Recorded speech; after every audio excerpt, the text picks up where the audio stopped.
नमस्कार दोस्तों, मैं हूं आपका दोस्त केबी। तो आज की इस वीडियो में हम 9 मई 2022 को एनटीपीसी सीबीटी 2 का जो एग्ज़ाम कंडक्ट हुआ है उसके दोनों शिफ्ट में पूछे गए जीके, करंट अफेयर्स और जनरल साइंस के प्रश्नों को डिस्कस करेंगे। तो पूरा वीडियो बहुत ही ध्यान से देखिएगा। इसकी जो पीडीएफ फाइल है वह आपको टेलीग्राम चैनल केवी गुरुजी या kbguruji.in के ऊपर मिल जाएगी। वहाँ से आप इसके पीडीएफ को डाउनलोड कर सकते हैं। लेवल एग्ज़ाम का क्या रहा था ये शायद मुझे आपको बताने की ज़रूरत नहीं है। इवन हमारे करंट अफेयर में भी जो प्रश्न आए थे, आपके ऐसे ऐसे अवार्ड पूछ लिए गए थे जिन अवार्ड के ऊपर हम लोग बहुत ही कम ध्यान देते हैं। तो लेवल काफ़ी ज़्यादा हार्ड आप कह सकते हैं।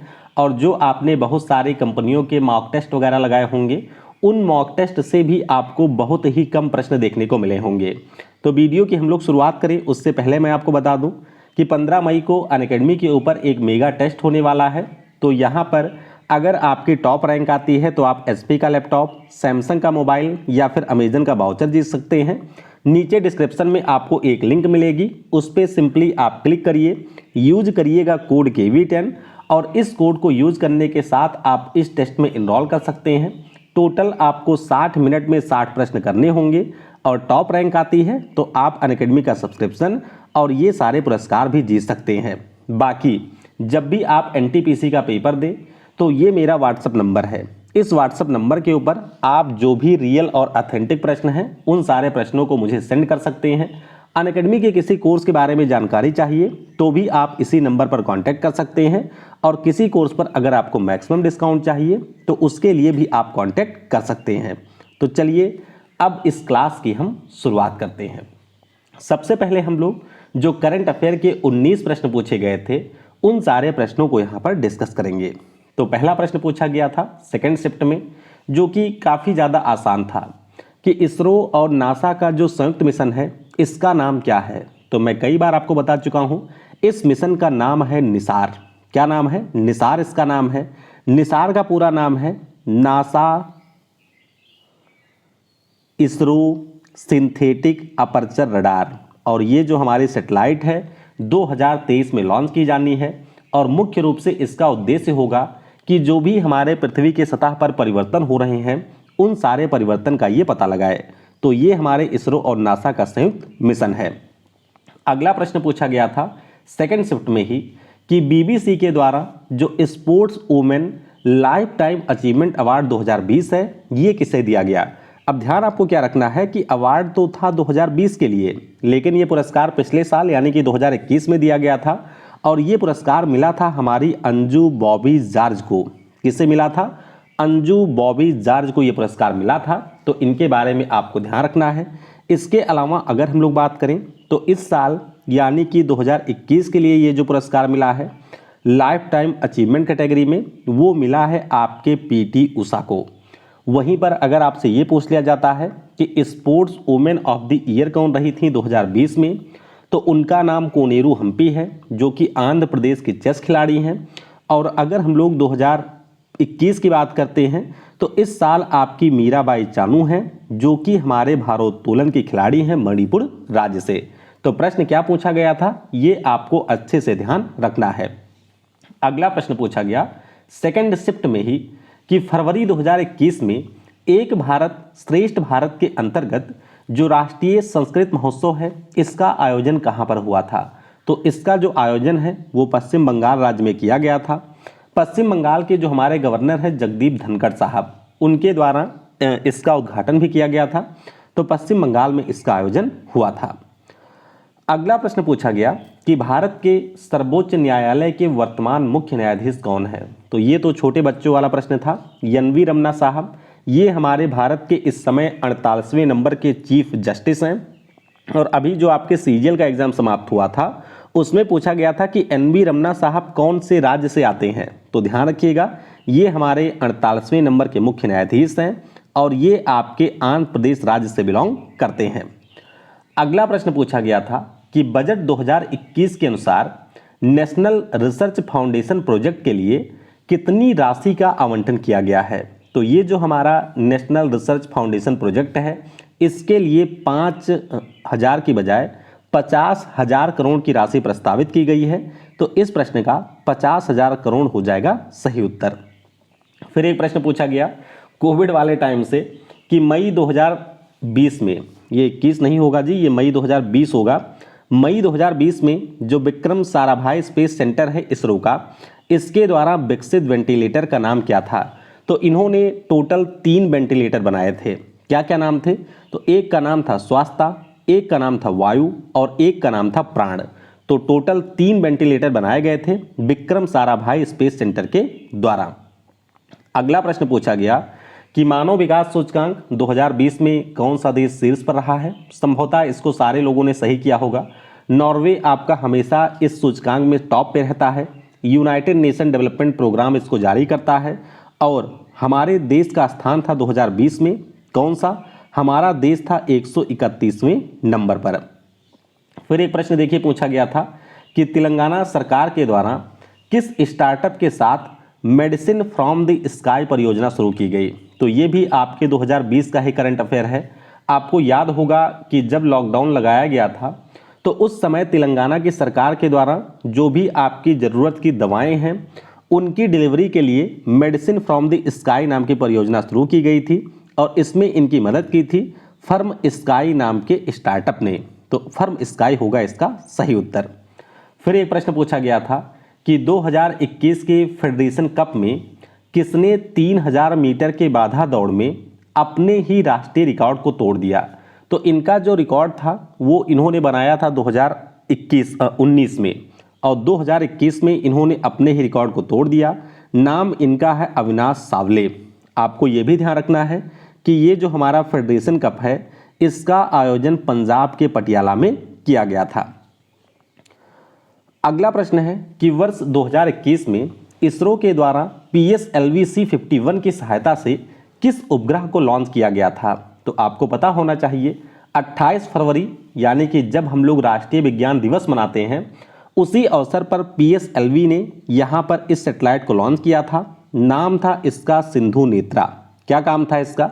इसका मुख्य रूप से काम ये था कि जो हमारा समुद्री बॉर्डर है, अगर उस समुद्री बॉर्डर में कोई भी भारतीय शिप इंटर करती है तो ये उस पार्टिकुलर शिप को पहचान लेगी कि ये हमारे भारत की शिप है। इसके अलावा ब्राज़ील देश की जो अमेजोनिया 1 नाम की सैटेलाइट थी उसको भी हमने 2021 में लॉन्च किया था और 2021 में ये हमारे इसरो का पहला मिशन था। तो ऑलरेडी ये कई एग्जाम में आ चुका है, इसके बारे में आपको अच्छे से ध्यान रखना है। अगला प्रश्न देखिए पूछा गया कि वर्ष 2021 में एशिया पर्यावरण परिवर्तन पुरस्कार किसे दिया गया? तो ये जो पुरस्कार है वो मिला था हमारे वन्य जीव अपराध नियंत्रण ब्यूरो को, यानी कि wild life crime control bureau को ये पुरस्कार दिया गया था। तो इसके लिए ऑप्शन हमारा WCC भी हो जाएगा करेक्ट। अगला प्रश्न पूछा गया कि वर्ष 2021 में किस उपन्यास को डबलिन साहित्य पुरस्कार दिया गया? अब इनको अगर पूछना ही था तो भैया मैन बुकर या अंतर्राष्ट्रीय बुकर पूछ लेते, लेकिन इन्होंने पूछा डबलिन साहित्य पुरस्कार। तो ये जो पुरस्कार है वो दिया गया था लॉस्ट चिल्ड्रेन आर्काइव नाम के नॉवेल को, और ये जो नॉवेल है इसे लिखा था वेलेरिया लुसेली ने। तो एक तो नॉवेल का नाम भी खतरनाक है और इसकी राइटर का नाम भी खतरनाक है, तो ध्यान रखिएगा डबलिन साहित्य पुरस्कार वेलेरिया लुसेली की लॉस्ट चिल्ड्रेन आर्काइव नॉवेल को मिला था। फिर एक प्रश्न पूछा गया कि वर्ष 2021 में जो यूरोप की सेंट्रल यूरोपियन यूनिवर्सिटी है इसने ओपन सोसाइटी पुरस्कार से किसे सम्मानित किया था? तो ये जो पुरस्कार है हमारे केरल राज्य की जो पूर्व स्वास्थ्य मंत्री थी जिनका नाम के शैलजा है, उनको ये पुरस्कार दिया गया था। तो के शैलजा इसका हो जाएगा सही उत्तर। फिर एक प्रश्न पूछा गया कि दिसंबर 2021 तक भारत में कुल कितने संचालित नाभिकीय भट्ठी हैं? अब यहाँ पर इस प्रश्न में आप लोग गलती कर सकते हैं। देखिए, अगर आपसे ये पूछा गया होगा कि दिसंबर 2020 तक भारत में कुल कितने संचालित नाभिकीय भट्ठी हैं, तो आपका उत्तर होगा यहाँ पर 22। कितना होगा? 22। लेकिन अगर आपसे ये पूछा जाए कि दिसंबर 2021 तक भारत में संचालित कुल कितनी नाभिकीय भट्ठी हैं, तो आपका आंसर हो जाएगा 23। क्यों होगा 23? क्योंकि आपको ये याद रखना है कि 10 जनवरी 2021 से जो हमारे गुजरात में काकरा पार एटॉमिक पावर प्लांट है, इसके तीसरे यूनिट को भी ग्रिड से जोड़ दिया गया है। तो 700 मेगावाट इसकी टोटल क्षमता है। और अब ये जो हमारा परमाणु भट्टी है ये भी आपके ग्रिड से जुड़ चुकी है। तो अब भारत में टोटल काम करने वाली जो न्यूक्लियर प्लांट है, न्यूक्लियर भट्टी है, इनकी संख्या हो चुकी है 23। फिर एक प्रश्न पूछा गया था कि वर्ष 2020 में किस राज्य की सरकार ने एक्वा प्रोजेक्ट को लॉन्च किया था।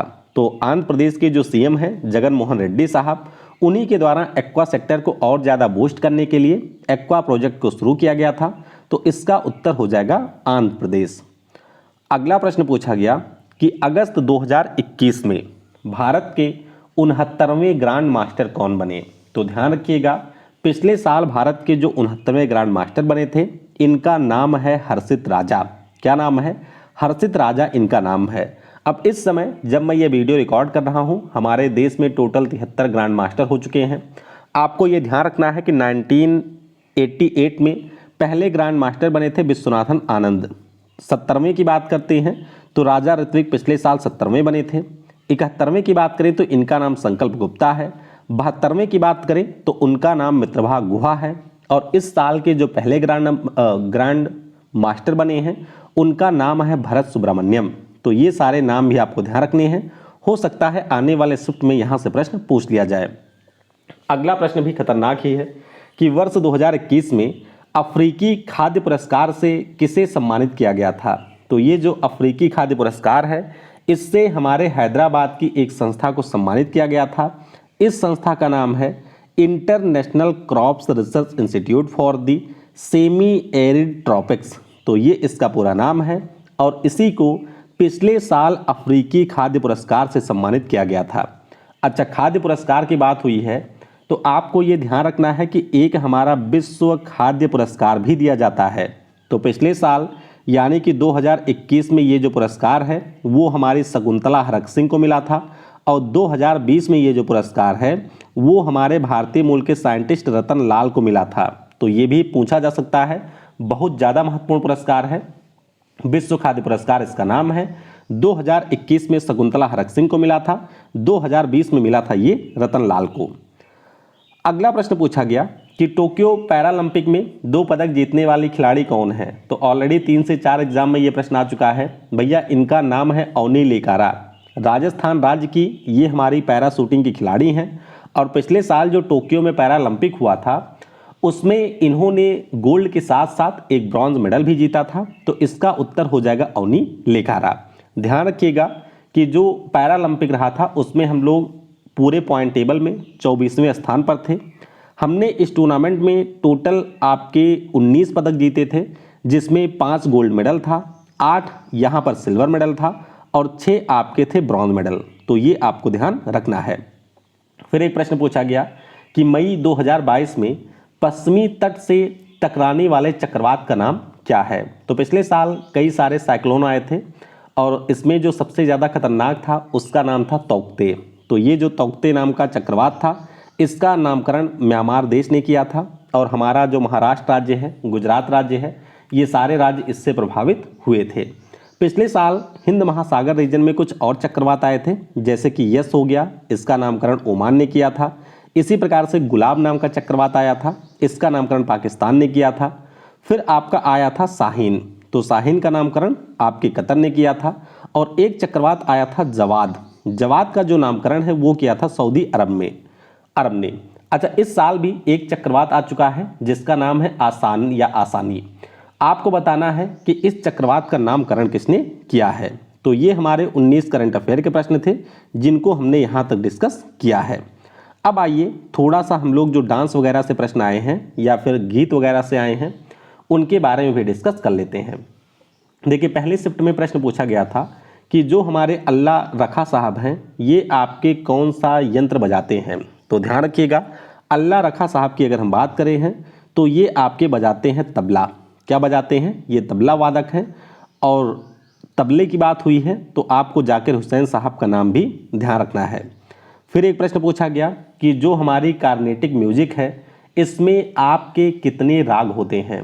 तो ध्यान रखिएगा, जब भी हम लोग कार्नेटिक संगीत की बात करते हैं तो इसमें आपको टोटल 72 राग देखने को मिलेंगे। फिर एक प्रश्न पूछा गया था कि किस भगवान की जयंती पर हनुमत सूरी त्योहार आपके सिक्किम राज्य में मनाया जाता है। तो ध्यान रखिएगा, सिक्किम की बात हो तो एक ही भगवान का नाम आपको ध्यान रखना है और वो हमारे हैं भगवान गौतम बुद्ध। तो बुद्ध भगवान की जयंती के अवसर पर हनुमत सूरी नाम का त्यौहार न केवल सिक्किम में होता है बल्कि उन सारे देशों में मनाया जाता है जहां पर आपके बौद्ध धर्म को मानने वाले लोग हैं। सिक्किम की बात हुई है तो लोसोंग भी यहाँ पर होता है। सकेवा नाम का त्यौहार भी आपके सिक्किम राज्य में ही मनाया जाता है। फिर एक प्रश्न पूछा गया कि कोणार्क का जो सूर्य मंदिर है इसका निर्माण किस शताब्दी में किया गया था। आपको पता होना चाहिए कि कोणार्क का जो सूर्य मंदिर है ये आपके ब्लैक पैगोडा के नाम से भी जाना जाता है। हमारे पूर्वी गंगा सल्तनत के एक राजा थे, उन्हीं के द्वारा इसका निर्माण करवाया गया था 1250 में, यानी कि 13वीं शताब्दी थी जब इसका निर्माण किया गया था। उड़ीसा का जो पुरी जिला है वहाँ पर महानदी के डेल्टा क्षेत्र में आपको ये मिलेगा। फिर एक प्रश्न पूछा गया था कि कल्हड़ महोदय के द्वारा जो लिखित पुस्तक है जिसका नाम राज तरंगिणी है, इसमें आपके किसका उल्लेख है। तो देखिए, राज तरंगिणी हम लोग कई बार पढ़ चुके हैं कि इसमें हमारे कश्मीर के इतिहास का जिक्र है। तो आदिकाल से लेकर के 1151 ईस्वी तक जो भी हमारे कश्मीर में राजा हुए थे उन सारे राजाओं के बारे में जानकारी आपको राज तरंगिणी नाम की पुस्तक में देखने को मिलेगी। फिर एक और सिंपल सा प्रश्न आया था कि अष्टध्यायी नाम की जो पुस्तक है इसके राइटर कौन है। तो अष्टध्यायी नाम की जो पुस्तक है इसको लिखा है हमारे पाणिनि महोदय ने। किसने लिखा है? पाणिनि महोदय के द्वारा लिखी गई पुस्तक है, नाम इसका है अष्टध्यायी। फिर अगला प्रश्न पूछा गया कि MS सुब्बालक्ष्मी, इनका संबंध किस शहर से है। ध्यान रखिएगा, राज्य नहीं पूछा गया था, सीधे शहर का नाम पूछा गया था। तो M सुब्बालक्ष्मी जी की बात करें 1998 में इनको भारत रत्न पुरस्कार भी मिल चुका है और इनका संबंध हमारे तमिलनाडु के मैसूर से है। अच्छा, यहाँ पर थोड़ी सी प्रिंटिंग मिस्टेक हो गई है। देखिए, मैसूर तो आपके कर्नाटक में है। दरअसल जो हमारी MS सुब्बालक्ष्मी जी हैं ये आपके तमिलनाडु की मदुरई से हैं। कहाँ से हैं? मदुरई से हैं। तो ये हमारी एक शास्त्रीय संगीत की गायिका हैं और भारत रत्न पुरस्कार की विजेता भी हैं।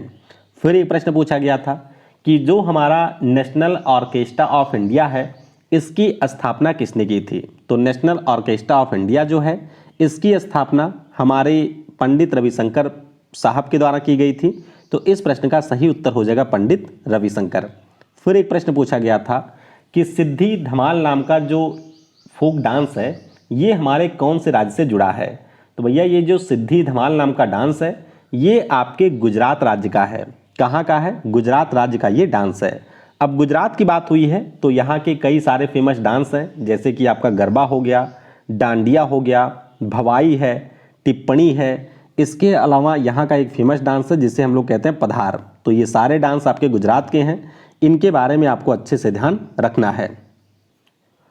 अगला प्रश्न है जो कि आपके सेकंड शिफ्ट में पूछा गया था कि वह प्रसिद्ध तबला वादक कौन हैं जिन्हें 1988 में पद्मश्री और 2002 में पद्म भूषण पुरस्कार दिया गया था। तो ये हमारे हैं प्रसिद्ध तबला वादक जिनका नाम जाकिर हुसैन साहब है। तो जरूर इनके बारे में भी आप लोग ध्यान रखेंगे।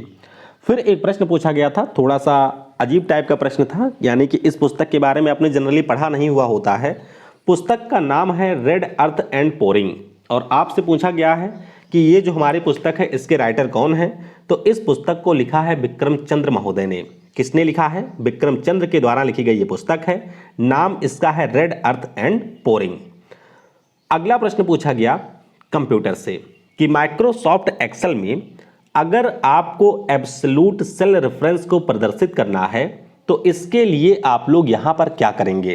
तो ध्यान रखिएगा, ये आपका एक टिपिकल प्रश्न था कंप्यूटर का और यहाँ पर अगर हमें एब्सोल्यूट सेल रेफरेंस को प्रदर्शित करना है तो उसके लिए हम लोग कॉलम और रो के पहले एक डॉलर साइन का यूज करते हैं। किसका? डॉलर साइन का यहाँ पर यूज करते हैं और इसी के जरिए हम लोग एब्सोल्यूट सेल रेफरेंस को रिप्रेजेंट करते हैं।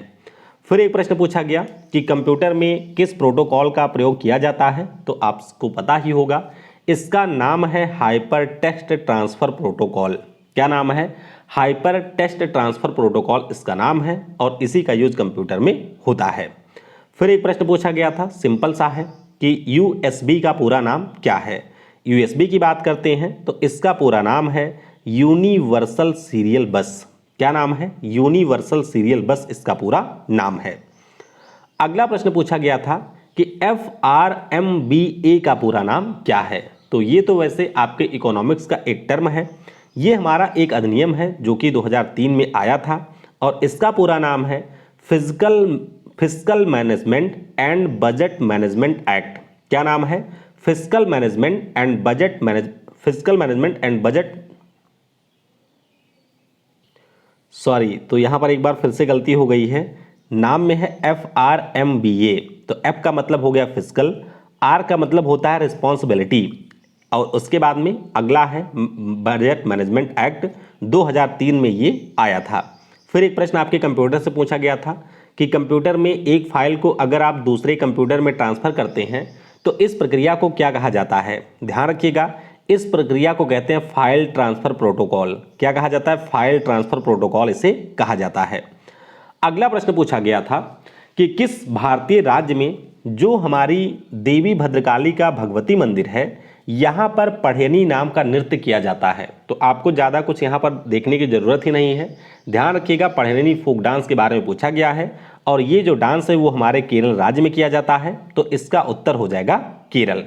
फिर एक प्रश्न पूछा गया था कि रामायण विषय के ऊपर आधारित पुडुचेरी में कौन सा डांस किया जाता है। तो ये आपके जीडी का प्रश्न है, जीडी में भी ऑलरेडी सेम प्रश्न आ चुका है। तो ये जो हमारा डांस है इसका नाम है गड़ारी। क्या नाम है? गड़ारी इस डांस का नाम है जो कि आपके रामायण थीम के ऊपर आधारित होता है और ये किया जाता है पुडुचेरी में। फिर एक प्रश्न पूछा गया था कि हेमिस तेसचू नाम का जो त्यौहार है ये आपके किसको समर्पित है। सेम प्रश्न कुछ अलग तरीके से आपके सीजीएल में पिछले साल पूछा गया था और उस समय भी मैंने आपको कराया था कि ये जो हमारा त्यौहार है वो लद्दाख में मनाया जाता है और ये त्यौहार हमारे बौद्ध धर्म से जुड़े हुए एक भगवान हैं जिनका नाम है भगवान पद्मसंभव। क्या नाम है? भगवान पद्मसंभव इनका नाम है। टोटल 10 दिनों का ये त्यौहार होता है और ये हमारे भगवान पद्मसंभव को समर्पित है। अगला प्रश्न पूछा गया था कि संविधान का जो अनुच्छेद 239 है ये आपके किससे संबंधित है।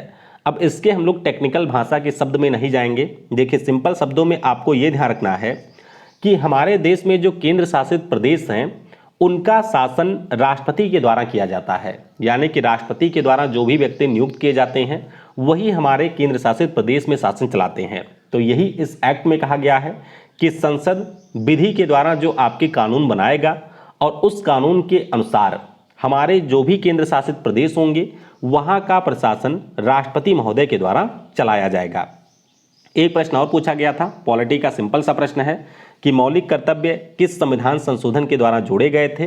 तो 1976 में जो 42वां संविधान संशोधन हुआ था उसी के जरिए संविधान में एक अनुच्छेद 51A जोड़ा गया था, एक भाग 4A जोड़ा गया था और इसी के जरिए मौलिक कर्तव्य को हमने किया था शामिल। ध्यान रखिएगा, ये जो मौलिक कर्तव्य हैं इसको हमने सोवियत संघ के कॉन्स्टिट्यूशन से लिया था और मौलिक कर्तव्य स्वर्ण सिंह कमेटी के रिकमेंडेशन से आपके संविधान में शामिल किए गए थे। अगला प्रश्न पूछा गया, ये थोड़ा सा टिपिकल कह सकते हैं कि सुप्रीम कोर्ट और हाई कोर्ट, आपको पता होगा कि इन दोनों के द्वारा अगर आपके मूल अधिकारों का हनन होता है तो आप इनके पास जा सकते हैं। सुप्रीम कोर्ट अनुच्छेद 32, हाई कोर्ट आपका अनुच्छेद 226। इसके अंतर्गत 5 प्रकार का रिट जारी करता है। तो आपसे ये पूछा गया है कि कौन से रिट में ये प्रावधान है कि जो भी हमारे अधीनस्थ न्यायालय हैं, सरकारी कर्मचारी हैं या फिर जो आपके राज्य या केंद्र के मंत्री हैं उनके जिम्मेदारियों के निर्वहन के संबंध में इस रिट को जारी किया जाता है। तो ये जो रिट है इसका नाम होता है परमादेश, जिसे हम लोग मैंडमस भी कहते हैं। तो ये रिट आपके सुप्रीम कोर्ट और हाई कोर्ट के द्वारा जारी किया जाता है जिससे जो भी हमारे गवर्नमेंट ऑफिसर हैं वो अपने ड्यूटी को अच्छे से करें। अगला प्रश्न पूछा गया कि भारतीय संविधान में जो संसदीय सरकार की प्रणाली है यानी कि जो पार्लियामेंट्री सिस्टम है ये हमने किस देश से लिया है। तो ये सिंपल सा प्रश्न है, ये हमने ब्रिटेन देश से लिया है। फिर एक प्रश्न पूछा गया था कि संविधान का जो अनुच्छेद 182 है इसका संबंध किससे है। आपको पता होना चाहिए कि हमारे संविधान में एक अनुच्छेद है जिसका नाम है आर्टिकल 169 और इस अनुच्छेद के जरिए हमारे देश की संसद के पास में ये पावर है कि अगर वो चाहे तो किसी भी राज्य में विधान परिषद की समाप्ति कर सकती है या फिर उसका गठन कर सकती है। तो संविधान के अनुच्छेद 182 में यही कहा गया है कि जो हमारे राज्यों में विधान परिषद हैं, उन राज्यों में जो विधान परिषद होगी वहां पर आपके सभापति और उपसभापति चुने जाएंगे, यानी कि वहां पर सभापति और उपसभापति का होना जरूरी है, ऐसा आपके संविधान के अनुच्छेद 182 में कहा गया है। एक और सिंपल सा प्रश्न पूछा गया था कि गोवा राज्य की स्थापना कब हुई थी। तो आपको यह ध्यान रखना है कि 12वें संविधान संशोधन के जरिए गोवा को एक केंद्र शासित प्रदेश का दर्जा दिया गया था जब हमने इसको आज़ाद कराया था 19 दिसंबर 1961 को पुर्तगालियों से, और गोवा की स्थापना एज ए फुल स्टेट हुई थी 30 मई 1987 को। और ये जो संविधान संशोधन है वो आपके 56वें नंबर का संविधान संशोधन है। तो सारे पॉइंट ध्यान रखिएगा। गोवा एक केंद्र शासित प्रदेश बना था 1961 के बाद में, जब आज़ाद हुआ था। तो गोवा मुक्ति दिवस हम लोग 19 दिसंबर को मनाते हैं और गोवा का जो स्थापना दिवस है ये हर साल 30 मई को मनाया जाता है। तो ये आप ध्यान रखेंगे। फिर एक प्रश्न पूछा गया था कि किस व्यक्ति के द्वारा केंद्रीय मंत्रिमंडल की नियुक्ति की जाती है। तो जैसे हमारे राज्यों में जो मंत्रिमंडल होता है वो आपके राज्यपाल नियुक्त करता है। केंद्र सरकार में जो आपका मंत्रिमंडल होता है वह प्रधानमंत्री की सलाह के बाद में संविधान के अनुच्छेद 75 के अंतर्गत हमारे राष्ट्रपति के द्वारा किया जाता है और ये आपको आर्टिकल 75 में मिलेगा। फिर एक प्रश्न आया था, थोड़ा सा टफ प्रश्न था ये, कि संविधान की जो मसौदा समिति है इसका गठन कब हुआ था। आपको अच्छे से ये पता होगा कि जो हमारी ड्राफ्टिंग कमेटी थी इसके अध्यक्ष थे हमारे भीमराव अंबेडकर जी, लेकिन आपसे पूछा गया है कि इस समिति का गठन कब हुआ था। तो ये जो हमारी कमेटी है इसका गठन हुआ था 29 अगस्त 1947 को। तो ये डेट आपको ध्यान रखनी है। अगला प्रश्न पूछा गया था कि अनुच्छेद 352 का संबंध किससे है। आपको पता होगा हमारे संविधान में 3 प्रकार के आपातकाल हैं जिसको हमने जर्मनी के कॉन्स्टिट्यूशन से लिया हुआ है। अनुच्छेद 352 का संबंध आपके नेशनल इमरजेंसी से है। अनुच्छेद 356 का संबंध आपके राष्ट्रपति शासन या राज्य आपातकाल से है। और जो हमारा अनुच्छेद 360 है इसका संबंध वित्तीय आपातकाल से है। और हमारे देश में आज तक ये जो वित्तीय आपातकाल है इसका कभी भी प्रयोग नहीं हुआ है। तो आर्टिकल 352 यानी कि राष्ट्रीय आपातकाल। अगला प्रश्न कि आधुनिक आवर्त सारणी में जो परमाणु संख्या 30 है इस वाले तत्व का नाम क्या है। तो बहुत ही सिंपल सा प्रश्न था केमिस्ट्री का। इस वाले तत्व का नाम है Zn यानी कि जिंक इसका नाम है। फिर एक प्रश्न पूछा गया था, ये टफ प्रश्न था, कि चावल की भूसी से तेल निकालने के लिए किस एंजाइम का प्रयोग किया जाता है। तो ध्यान रखिएगा इस एंजाइम के 2 नाम हैं। इसे आप लोग एल्कलाइज भी कहते हैं या फिर इसे प्रोटीज भी कहा जाता है। तो इन एंजाइम का यूज किया जाता है जो आपके चावल की भूसी होती है जिसे हम लोग गांव में चोकर कहते हैं। तो चोकर से आपके तेल यहाँ पर निकाला जाता है। फिर एक प्रश्न पूछा गया था कि ठोस अवस्था से सीधे गैस में बदलाव को क्या कहा जाता है। बहुत ही सिंपल सा है, जैसे आपका कपूर होता है, जैसे आपका अमोनियम क्लोराइड जब सोडियम क्लोराइड में मिल जाता है तो उसको भी इसी प्रोसेस से अलग करते हैं और ये हमारा होता है सब्लिमेशन। क्या होता है? सब्लिमेशन, या फिर इसे हम लोग ऊर्ध्वपातन कहते हैं।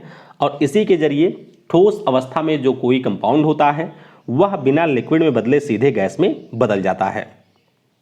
अगला प्रश्न पूछा गया कि हेपेटाइटिस नाम की जो बीमारी होती है इससे हमारे शरीर का कौन सा अंग प्रभावित होता है। सिंपल सा प्रश्न है, इससे हमारे शरीर का जो यकृत है वो आपका प्रभावित होता है। अगला प्रश्न पूछा गया था, ये टफ प्रश्न था, कि इनमें से कौन सा पौधा राइजोबियम होने के बावजूद नाइट्रोजन स्थिरीकरण नहीं करता है। तो आपको ये पता होना चाहिए कि ज़्यादातर जो हमारी दलहनी फसलें होती हैं वो आपके नाइट्रोजन फिक्सेशन का काम करती हैं। तो यहाँ पर जो आपके ऑप्शन दिए गए थे उसमें से 3 ऑप्शन थे आपके दलहनी फसलों के, लेकिन एक ऑप्शन यहाँ पर गूलर का दिया गया था। तो ये जो हमारा गूलर होता है ये आपके नाइट्रोजन स्थिरीकरण में मदद नहीं करता है, इवन अगर इसकी जड़ों में राइजोबियम भी मौजूद होता है। तो ऑप्शन गूलर हो जाएगा यहाँ पर करेक्ट। फिर एक प्रश्न पूछा गया था कि इनमें से कौन सा डी ब्लॉक का एलिमेंट है। तो यहाँ पर आप लोग पीरियोडिक टेबल देख सकते हैं। हमारे पीरियोडिक टेबल में जो ग्रुप नंबर 3 है, यहाँ से लेकर के ग्रुप नंबर 12 के बीच में जो एलिमेंट हैं, ये सारे डी ब्लॉक एलिमेंट कहलाते हैं। क्यों कहलाते हैं? क्योंकि इनके आखिरी कोष का जो इलेक्ट्रॉन है वो आपके डी ब्लॉक में इंटर करता है। तो इसमें से डी ब्लॉक का जो एलिमेंट था, तो ऑप्शन में आपका आयरन दिया गया था, तो आयरन हमारा डी ब्लॉक का एलिमेंट होगा और इसका एटॉमिक नंबर होता है 26। अगला प्रश्न पूछा गया कि चंपारण सत्याग्रह की शुरुआत किस वर्ष हुआ था।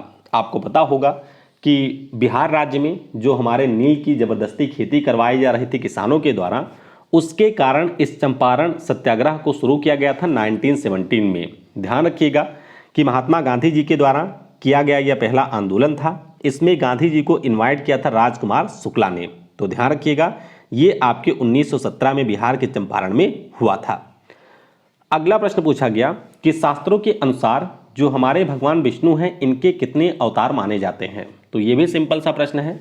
अगर हम लोग भगवान विष्णु की बात करते हैं तो इनके टोटल 10 अवतार माने जाते हैं। नाम आप लोग देख सकते हैं, मत्स्य अवतार, कूर्म, बराह, नरसिंह, वामन, राम, कृष्ण, परशुराम, महात्मा बुद्ध और एक हमारा आखिरी अवतार है कल्कि, जिसको अभी जन्म लेना बाकी है।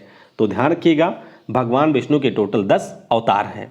फिर एक प्रश्न पूछा गया था कि किस राजा ने महमूद खिलजी पर जीत प्राप्त कर विजय स्तंभ का निर्माण करवाया था चित्तौड़गढ़ में। तो ये जो हमारे राजा हैं, इनका नाम है राजा कुंभा। क्या नाम है? राजा कुंभा इनका नाम है। और इन्होंने महमूद खिलजी को हराने के बाद में 1440 से 1448 के बीच में जो विजय स्तंभ है, इसका निर्माण राजस्थान के चित्तौड़गढ़ में करवाया था। अगला प्रश्न पूछा गया कि ऋग्वेद में कुल कितने मंडल हैं। प्रश्न शायद इस प्रकार से था कि ऋग्वेद में आपके जो टोटल 128 सूक्त हैं वो कितने मंडलों में विभाजित हैं। तो ध्यान रखिएगा टोटल आपको ऋग्वेद में 10 मंडल देखने को मिलेंगे। 1028 इसमें सूक्ति हैं, 10,600 इसमें मंत्र हैं। ऋग्वेद के बारे में आपको ये भी ध्यान रखना है कि ये हमारा सबसे पुराना वेद है और जो आपका पुरुष सूक्त है वो भी इसी ऋग्वेद में आपको देखने को मिलेगा। अगला प्रश्न पूछा गया था कि अटल सुरंग किसे आपस में जोड़ती है। तो आपको ये पता होगा कि जो अटल टनल है, इसका उद्घाटन हमारे पीएम नरेंद्र मोदी ने 2 साल पहले किया था। अटल टनल की बात करते हैं तो 9.02 किलोमीटर इसकी टोटल लंबाई है। 10,000 फीट की ऊंचाई पर स्थित ये भारत की सबसे लंबी टनल है और ये हमारे किसको जोड़ती है? तो लेह से मनाली को जोड़ती है। या फिर आप लोग कह सकते हैं कि जो हमारा केलोंग है, केलोंग आपके लद्दाख में, उसको जोड़ती है ये लाहौल स्पीति वाले रीजन से, जो कि हमारे हिमाचल प्रदेश में है। तो सिंपल शब्दों में आप ध्यान रखिएगा कि लेह को लद्दाख के, मनाली हिमाचल प्रदेश से ये जोड़ती है। फिर एक प्रश्न पूछा गया था कि भगवान बुद्ध के पहले उपदेश का प्रतीक क्या है। तो आपको पहले यही पता होना चाहिए कि भगवान बुद्ध के द्वारा जो पहला उपदेश है ये दिया गया था सारनाथ में। और अगर हम लोग इसके प्रतीक की बात करते हैं तो वो आपका था चक्का, या चक्र भी कह सकते हैं आप, या इसे आप लोग कह सकते हैं व्हील। तो ये हमारे भगवान बुद्ध के पहले उपदेश का प्रतीक था। अगला प्रश्न पूछा गया कि बमबोधिनी नाम की जो पत्रिका है, इसकी शुरुआत किसने किया था। तो बमबोधिनी नाम की जो पत्रिका है, इसकी शुरुआत उमेश चंद्र दत्त ने किया था 1863 में। अगला प्रश्न पूछा गया था कि किस वर्ष हुगली नदी के तट पर पहली अंग्रेजों की फैक्ट्री स्थापित की गई थी। तो अंग्रेजों की जो पहली फैक्ट्री है वो आपके कोलकाता में स्थापित हुई थी और आपको ध्यान रखना है ये साल है 1651 का। कब? 1651 में अंग्रेजों ने पहली फैक्ट्री स्थापित की थी। अगला प्रश्न बिल्कुल बच्चों वाला था कि गांधी इरविन समझौता कब हुआ था। आप सभी को पता होगा कि टोटल 11 सूत्रीय मांगों के ऊपर यह समझौता हुआ था और एग्जैक्ट इसके डेट है 5 मार्च 1931। तो महात्मा गांधी और लॉर्ड इरविन, जो कि उस समय भारत के वायसराय थे, उनके बीच में यह समझौता हुआ था। अगला प्रश्न पूछा गया कि भारत में जो पहली लोकोमोटिव फैक्ट्री है ये कौन सी है। तो ध्यान रखिएगा पहली जो लोकोमोटिव फैक्ट्री है ये 1950 में स्थापित हुई थी। कहाँ पर? पश्चिम बंगाल में। नाम इसका क्या है? तो इसका नाम है चितरंजन लोकोमोटिव फैक्ट्री। कई सारे जगह पर आपने पढ़ा होगा कि पहला हमारा इंटीग्रल कोच फैक्ट्री तमिलनाडु वाला है, जो कि तमिलनाडु के पेरम्बूर में है, लेकिन वो गलत है। देखिए जो तमिलनाडु वाला है वो आपके 1958 में स्थापित हुआ था। तो अगर भारत की सबसे पुरानी लोकोमोटिव फैक्ट्री के बारे में पूछा जाए तो वो हमारा हो जाएगा चितरंजन लोकोमोटिव फैक्ट्री, जो कि आपको पश्चिम बंगाल में मिलेगा और ये 1950 में स्थापित हुआ था। अगला प्रश्न पूछा गया था कि जो हमारा वैष्णव संप्रदाय है इसके टोटल कितने भाग हैं या इसके टोटल कितने पंथ हैं। तो ध्यान रखिएगा, जो आपका वैष्णव संप्रदाय है इसके टोटल 4 पंथ हैं। कितने हैं? टोटल 4 इसके मत हैं या टोटल 4 इसके पंथ हैं। पहला आपका श्री संप्रदाय है, दूसरा हमारा ब्रह्म संप्रदाय है, तीसरा रुद्र संप्रदाय है और चौथा आपका है कुमार संप्रदाय। अगला प्रश्न पूछा गया था कि बोडो किस राज्य की भाषा है। बहुत ही ज़्यादा आसान है, आपने सुना भी होगा कि असम में एक हमारे विशेष लोग हैं जो कि हमेशा असम से अलग होकर के एक नए राज्य की मांग करते हैं। राज्य का नाम क्या वो लोग कहते हैं? तो उनके द्वारा कहा जाता है कि बोडोलैंड नाम का एक नया राज्य होना चाहिए। तो अगर आपने कभी भी इसके बारे में सुना हो तो आप आसानी से कर सकते थे कि बोडो आपके असम राज्य की एक भाषा है। फिर एक प्रश्न पूछा गया था कि मीनाती मिश्रा किस शास्त्रीय नृत्य से संबंधित हैं। तो क्लासिकल डांस के ऊपर जो अभी 1 महीने पहले मैंने वीडियो अपलोड किया था उसमें भी मैंने आपको मीनाती मिश्रा के बारे में बताया था और ये हमारे उड़ीसी डांस से हैं। किससे हैं? उड़ीसा का जो क्लासिकल डांस है जिसे हम लोग ओडिसी कहते हैं उससे ये संबंधित हैं। तो नर्तक कौन कौन से हैं आपके इसके? पंकज चरण दास सबसे ज़्यादा फेमस, सोनल मानसिंह, मीनाती मिश्रा, केलू चरण मोहपात्र, सुजाता मोहपात्र, माधवी मुद्गल, ये सारे हमारे उड़ीसी क्लासिकल डांस से रिलेटेड हैं। अगला प्रश्न पूछा गया था कि 2011 की जनगणना के अनुसार भारत में 10 लाख से ज़्यादा आबादी वाले कितने शहर हैं। तो ये भी आपका टिपिकल ही प्रश्न है। देखिए, सबसे ज़्यादा आबादी आपके मुंबई की है और अगर हम लोग यहाँ पर बात करते हैं कि कितने शहर हैं जिनकी आबादी 10 लाख से ज़्यादा है तो ऐसे शहरों की संख्या है 53। तो ये आपको यहाँ पर ध्यान रखना है। फिर एक प्रश्न पूछा गया था कि साहित्य अकादमी नाम की जो हमारी संस्था है उसकी स्थापना कौन से साल हुई थी। तो ये पहले भी कई एग्जाम में आ चुका है। इसकी स्थापना हुई थी 1954 में। कब? 1954 में इसकी स्थापना हुई थी। फिर एक प्रश्न पूछा गया था कि टाटा एयरलाइंस कंपनी की शुरुआत किस वर्ष की गई थी। तो टाटा एयरलाइंस जो कंपनी है इसकी शुरुआत 1932 में हमारे टाटा साहब के द्वारा की गई थी। बाद में जब भारत आज़ाद होता है तो 1948 में इसको एक राष्ट्रीय कंपनी बना दिया जाता है भारत सरकार के अधीन। लेकिन पिछले साल आपको पता होगा कि टाटा ग्रुप ने एक बार फिर से इस एयरलाइंस कंपनी को खरीद लिया है। ऑप्शन हमारा 1932 हो जाएगा करेक्ट। टाटा एयरलाइंस वही है एयर इंडिया। एयर इंडिया का ही नाम था पहले टाटा एयरलाइंस। फिर एक प्रश्न पूछा गया कि सरकार अगर किसी भी पब्लिक सेक्टर अंडरटेकिंग में अपने स्वामित्व को बरकरार रखते हुए कुछ हिस्सेदारी को बेच देती है तो इसे हम लोग क्या कहेंगे। आपको पता होगा करंट की जो गवर्नमेंट है इसके ऊपर काफ़ी ज़्यादा फोकस करती है तो इसे हम लोग बेचना नहीं कहते हैं, इसे हम लोग कहते हैं विनिवेश, यानी कि इसे आपके डिसइन्वेस्टमेंट के नाम से जाना जाता है। ध्यान रखिएगा, कोई भी कंपनी जिसमें सरकार की हिस्सेदारी 51% से ज़्यादा होती है उसे हम लोग कहते हैं सरकारी कंपनी। तो अगर किसी कंपनी में सरकार की जो हिस्सेदारी है वो 51% से कम हो गई तो फिर आपकी वो सरकारी कंपनी नहीं रहती है। तो समय समय पर सरकार के द्वारा अपनी जो हिस्सेदारी होती है विभिन्न सरकारी कंपनियों में उसको बेचा जाता है और उससे अच्छा खासा पैसा सरकारें कमाती हैं। फिर एक प्रश्न पूछा गया था, देखिए इकोनॉमी का काफ़ी ज़्यादा टिपिकल प्रश्न था कि जो हमारी मार्जिनल प्रोपेंसिटी कंज्यूम है ये आपके किसके बराबर होता है। तो ये आपका बराबर होता है delta C divided by delta Y. क्या होता है? Delta C divided by delta Y, जहाँ पर जो डेल्टा सी है ये आपके उपभोग में कैसा बदलाव हो रहा है, यानी कि जो आप कंज्यूम करते हैं उसमें कैसा चेंज आ रहा है, और डेल्टा वाई बताता है कि जो आपकी इनकम है उसमें किस प्रकार का चेंज आ रहा है। तो उपभोग में बदलाव और आय में बदलाव का जो रेशियो है इसी को हम लोग मार्जिनल प्रोपेंसिटी कंज्यूम के नाम से जानते हैं। फिर एक प्रश्न पूछा गया था कि MRTP अधिनियम हमारे कौन से साल में पारित किया गया था। तो ये जो हमारा अधिनियम है इसको पारित किया गया था 1969 में। कब पारित किया गया था? 1969 में। नाम इसका पूरा क्या है? तो इसका पूरा नाम है monopolistic and restrictive trade practice. क्या नाम है? Monopolistic and restrictive trade practice इसका नाम है। MRTP के नाम से इसे जानते हैं। 1969 में ये पारित हुआ था। फिर एक प्रश्न पूछा गया कि मांजुली द्वीप कौन सी नदी के ऊपर स्थित है? मतलब ये प्रश्न क्या बताऊं, कितने सारे परीक्षाओं में आ चुका है। माजुली द्वीप जो कि विश्व के सबसे बड़े नदी द्वीपों में से एक है।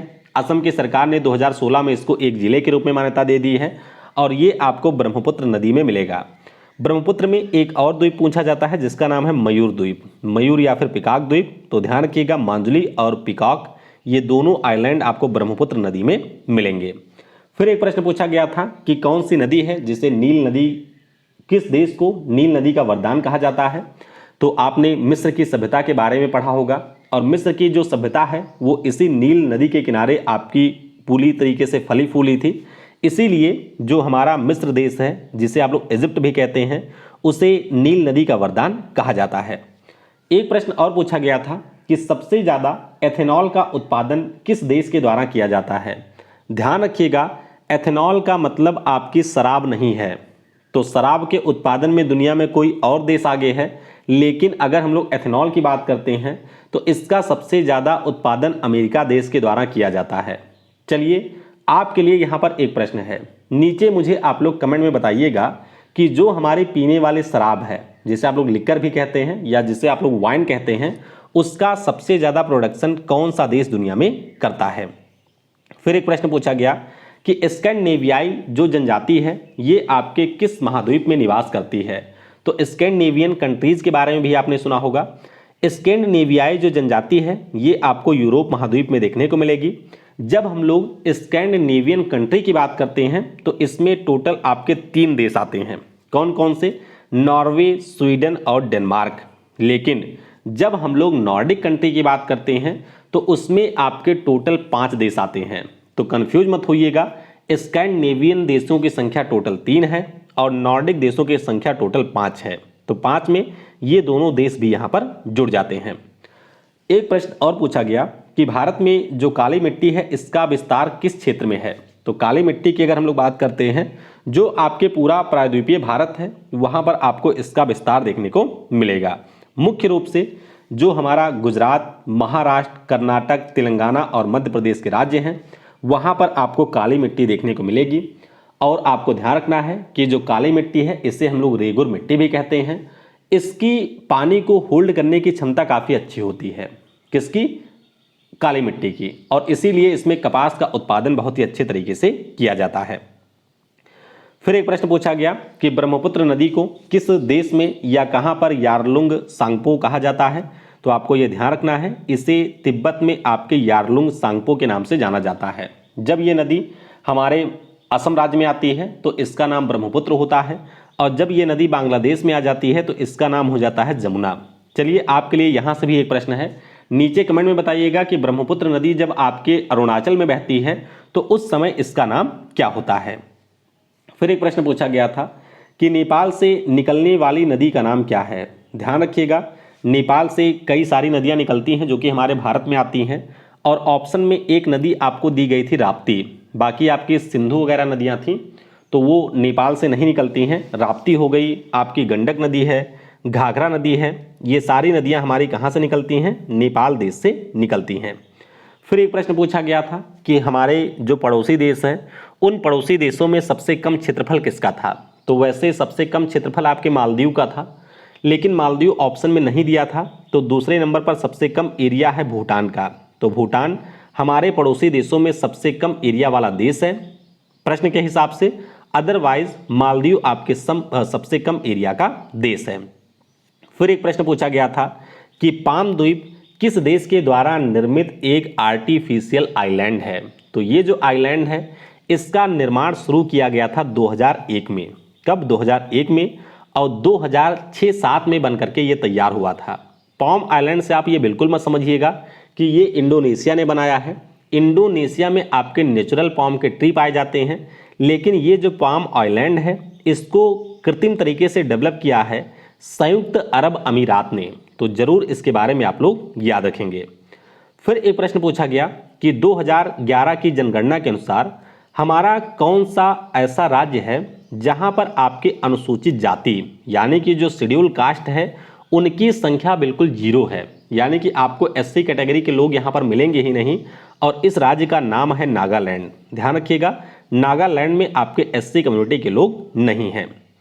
फिर एक प्रश्न पूछा गया था कि इनमें से कौन सा गैर पारंपरिक ऊर्जा का स्रोत है, यानी कि नॉन कन्वेंशनल सोर्स है आपके एनर्जी का। तो देख सकते हैं एनर्जी के आपके दो सोर्स होते हैं, एक हमारे कन्वेंशनल होते हैं यानी कि जो पारंपरिक तौर पर यूज किए जाते हैं, दूसरे हमारे होते हैं गैर पारंपरिक। तो गैर पारंपरिक में आपके ज़्यादातर स्वच्छ ईंधन आते हैं, जैसे कि बायो एनर्जी हो गई, सोलर एनर्जी हो गई, विंड एनर्जी है, टाइडल है, एनर्जी फ्रॉम अर्बन वेस्ट हो गया। बाकी जो हमारे कन्वेंशनल सोर्स होते हैं इसमें आपका कोयला है, पेट्रोलियम है, फायरवुड है, ये सारे हमारे आते हैं गैर पारंपरिक स्रोत में। तो जो ऑप्शन दिए गए थे उसके हिसाब से पवन ऊर्जा यानी कि विंड एनर्जी हो जाएगी करेक्ट। अगला प्रश्न पूछा गया था कि निम्न में से किस जानवर के दिल में 4 चैम्बर होते हैं। वैसे हमारे और आपके दिल में भी 4 चैम्बर हैं, यानी कि 4 लोगों को आप लोग रख सकते हैं, लेकिन अगर हम लोग जानवर के परिप्रेक्ष्य में बात करते हैं तो जो हमारा मगरमच्छ है इसमें आपको 4 दिल मिलेंगे। जो इतने भी आपके मैमल्स होते हैं यानी कि स्तनधारी जीव हैं इसमें भी 4 मिलेंगे। जो आपकी चिड़ियाँ होती हैं इसमें भी आपको 4 चैम्बर मिलेंगे। कॉकरोच की बात करते हैं तो इसमें आपके सबसे ज़्यादा चैम्बर होते हैं, इनके दिल में आपको 13 चैम्बर देखने को मिलेंगे। इसी प्रकार से मछली का जो दिल होता है इसमें आपको 2 चैम्बर, और जितने भी हमारे उभयचर होते हैं यानी कि एम्फीबियन होते हैं उनमें आपको 3 चैम्बर देखने को मिलेंगे। फिर एक प्रश्न पूछा गया था सिंपल सा है कि विटामिन सी में क्या पाया जाता है। तो विटामिन सी किस में पाया जाता है।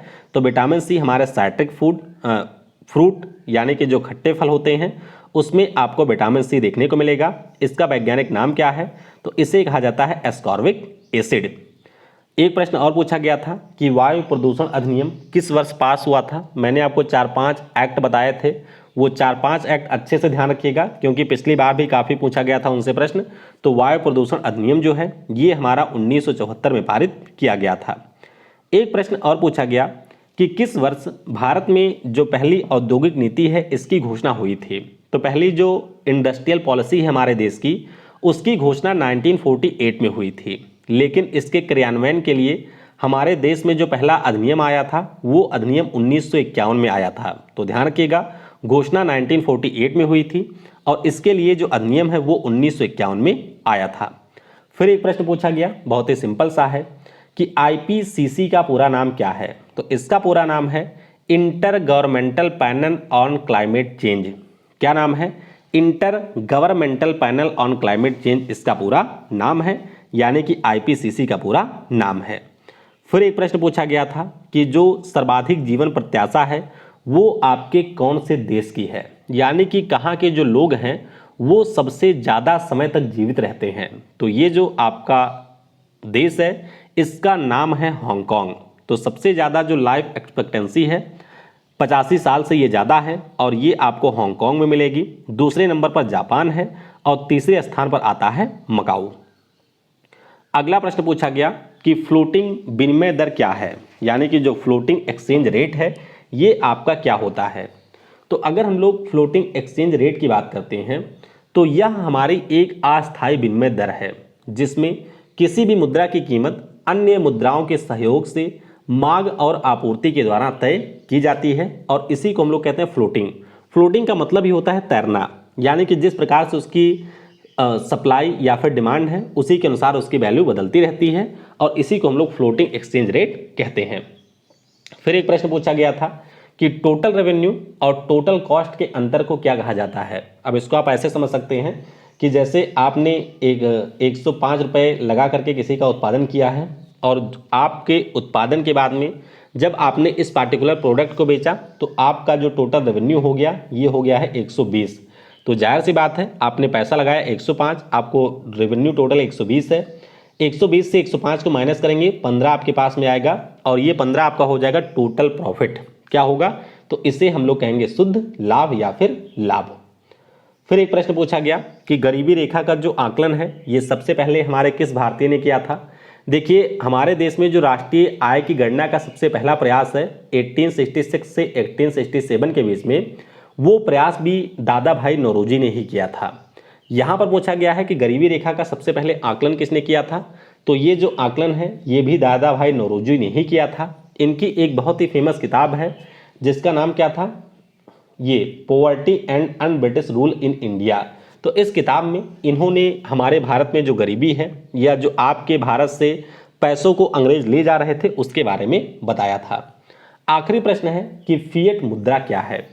देखिए, फिएट मुद्रा आपकी लीगल करेंसी होती है, यानी कि आपकी ऐसी करेंसी जिसको किसी भी देश की सरकार के द्वारा मान्यता दी गई है, जिसका आप यूज वैश्विक रूप में कर सकते हैं, ऐसी मुद्रा को फिएट मुद्रा कहते हैं। तो बस आपको ध्यान रखना है कि हमारी ऐसी करेंसी जो कि एक लीगल टेंडर के रूप में कार्य कर रही होती है, उसी को हम लोग फिएट मुद्रा के रूप में जानते हैं।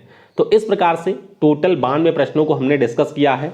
इसमें से अगर कोई प्रश्न आपको लगता है जो परीक्षा में नहीं आया था तो कृपया करके कमेंट में मुझे ज़रूर बताइएगा, जिससे शाम को जो आपको इसकी पीडीएफ दी जाएगी उसमें मैं उन प्रश्नों को यहाँ पर हटा करके रखूँगा। या फिर अगर कोई ऐसा प्रश्न जो कि इसमें शामिल नहीं है और आपको उसके बारे में पता है तो आप उसके बारे में भी नीचे कमेंट में लिख सकते हैं। तो वीडियो को समय देने के लिए आपको बहुत बहुत धन्यवाद। Thanks for watching. जय हिंद, जय भारत, और सबसे ज़रूरी, पढ़ेगा भारत तो बढ़ेगा भारत।